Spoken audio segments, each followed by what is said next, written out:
Honorable Président de l'Assemblée nationale, Monsieur le Président de la Cour constitutionnelle, Président du Conseil supérieur de la magistrature, honorables députés et sénateurs, Mesdames et Messieurs les membres du gouvernement, Leur Majesté, vénérable chef coutumier, gardien de nos traditions, Leur Majesté, chef traditionnel, membre du Forum des rois d'Afrique, distingués invités, Mesdames et Messieurs, c'est pour moi un motif de grande satisfaction de prendre la parole ici à Kinshasa à l'occasion du Forum national des affaires coutumières, le FNAC en sigle. Je souhaite la bienvenue au nom du peuple congolais à toutes les délégations venues de nos provinces et aux royautés sœurs d'Afrique et d'ailleurs qui ont accepté de rehausser de leur présence ce rendez-vous historique.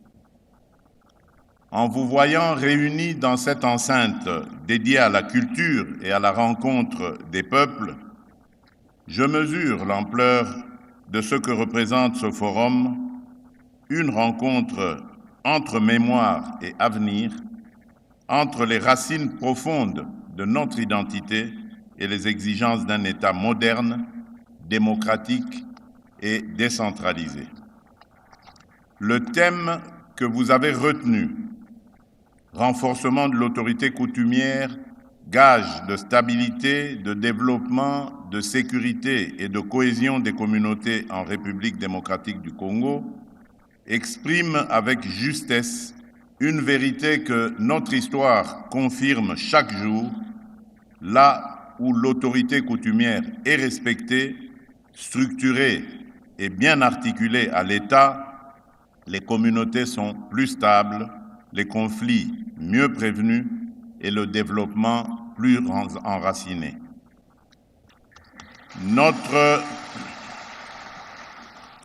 Notre Constitution, en son article 207, reconnaît l'autorité coutumière comme socle des valeurs traditionnelles.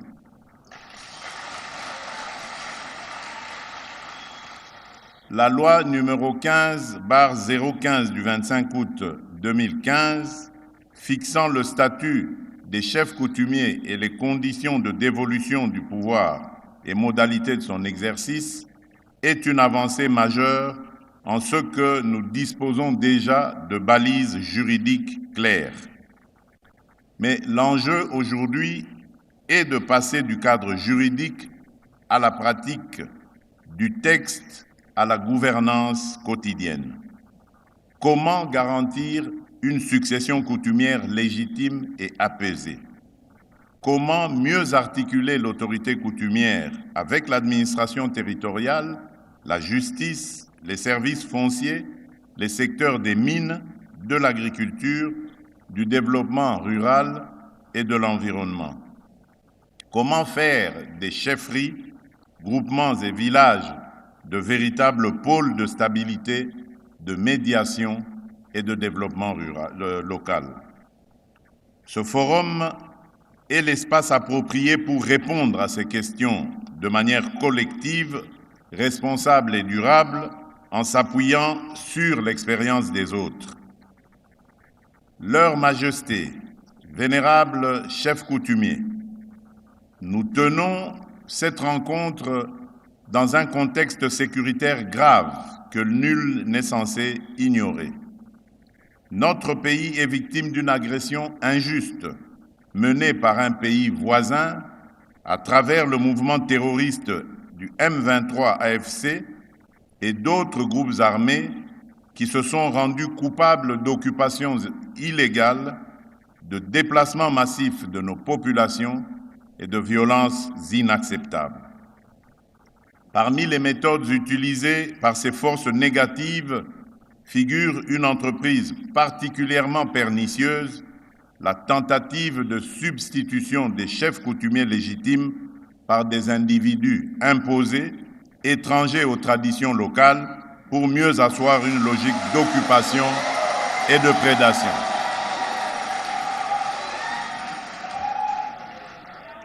Comme j'ai eu l'occasion de le dire à d'autres occasions, je le répète encore solennellement aujourd'hui. Aucune puissance, aucun groupe armé, aucune administration parallèle ne pourrait effacer nos lignages, nos chefferies, nos droits coutumiers.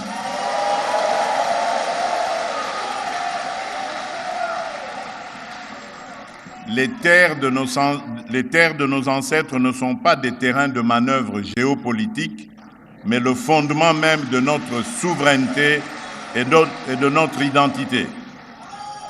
C'est pourquoi je considère votre présence à ce forum non pas comme une simple participation, mais plutôt comme un acte de résistance et de patriotisme. En défendant la légitimité des autorités coutumières, nous défendons la continuité de l'État, la pérennisation de l'âme de notre nation, l'intégrité de notre territoire et la dignité de nos communautés. Leur Majesté, Mesdames et Messieurs, l'objectif de ce forum n'est pas d'ajouter une rencontre de plus à notre agenda institutionnel déjà rempli. Il est de poser les bases d'une véritable politique nationale des affaires coutumières avec des décisions concrètes, des mécanismes de suivi et une vision partagée. Je formule à cet égard plusieurs attentes précises. La première, c'est élaborer les grandes lignes d'une politique nationale des affaires coutumières qui clarifie les rôles, les responsabilités, les critères de légitimité et l'articulation avec les institutions de la République. La deuxième attente est de doter le pays d'une base de données fiable et actualisée des entités coutumières et de leurs animateurs légitimes afin d'éviter les confusions, les manipulations et les conflits de succession qui fragilisent nos communautés et ouvrent la porte aux ingérences. La troisième attente est celle d'intégrer pleinement les peuples autochtones, notamment les populations pygmées, dans cette architecture en respectant leurs spécificités, leurs droits et leur participation à la vie nationale. Une république ne laisse aucune de ses composantes au bord du chemin. La quatrième attente est celle de vouloir renforcer le rôle de médiation et de prévention des conflits des autorités coutumières, qu'il s'agisse de différents fonciers, des conflits intercommunautaires, de la coexistence entre agriculture et exploitation minière ou des tensions liées à la gestion des ressources naturelles. Enfin, la cinquième attente est celle de promouvoir la place des femmes et des jeunes dans les dynamiques coutumières. Notre tradition vivante doit dialoguer avec les exigences de notre temps en valorisant toutes les forces vives de la communauté. Vénérables chefs, vous n'êtes pas seulement les gardiens de la coutume, vous êtes aussi les premiers responsables locaux du vivre ensemble, les gardiens des terres, les témoins de l'histoire, les médiateurs dans les moments de crise, les premiers recours lorsque l'État est loin ou lorsqu'il tarde à se manifester.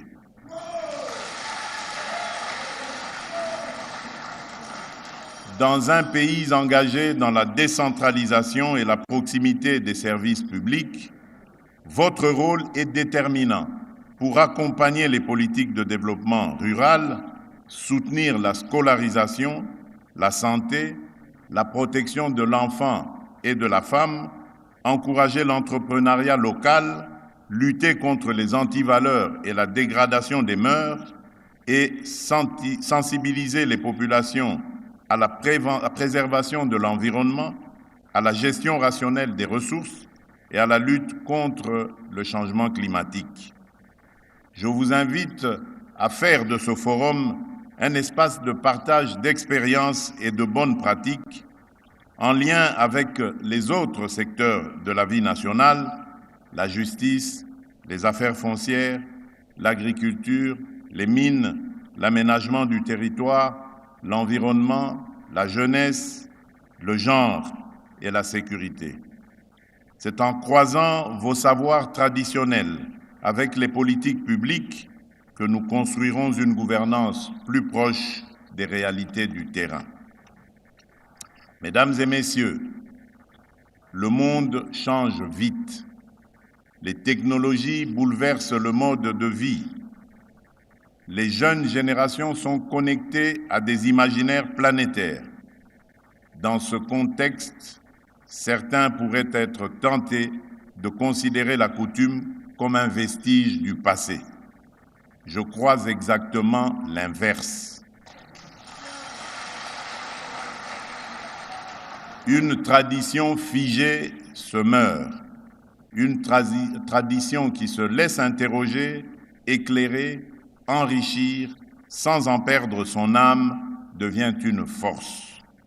Notre défi est donc de faire en sorte que la coutume ne soit ni instrumentalisée à des fins politiques ou mercantiles, ni enfermée dans les seules pratiques du passé, mais au service du bien commun, l'unité nationale, la paix, la dignité et le développement. La sagesse africaine nous enseigne qu'un arbre ne tient debout que par ses racines. Un peuple qui renie ses racines se condamne à l'errance. Un peuple qui sait d'où il vient est mieux armé pour savoir où il va.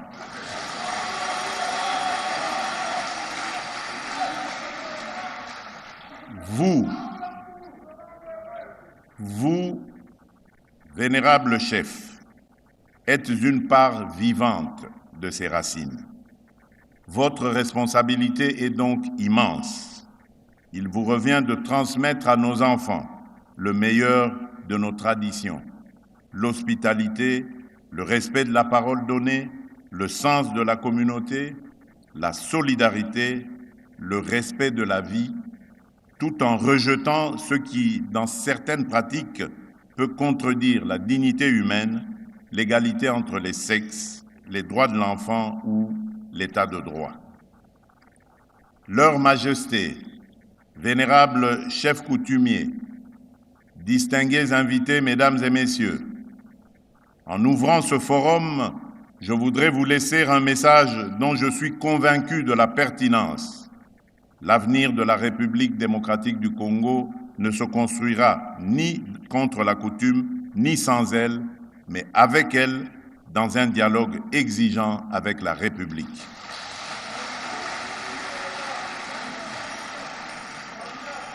Je forme le vœu, au terme de vos travaux, que notre pays dispose d'orientations claires pour la gouvernance des affaires coutumières, d'outils modernes de gestion des entités coutumières et d'une feuille de route commune pour faire de l'autorité coutumière un pilier assumé de la paix, de la sécurité, de la cohésion nationale et du développement local. Que ce forum soit, pour chacune et chacun d'entre vous, un temps de vérité, un temps de franchise et aussi de responsabilité, qu'il soit également un moment de fraternité, de réconciliation et de renouveau. Je voudrais vous partager cette sagesse populaire. Une seule branche ne donne pas du feu, mais de la fumée. C'est ensemble que nous pouvons et devons y arriver. Sur ces mots, je déclare ouverts les travaux du Forum national des affaires coutumières. Que Dieu bénisse la République démocratique du Congo et son peuple. Je vous remercie.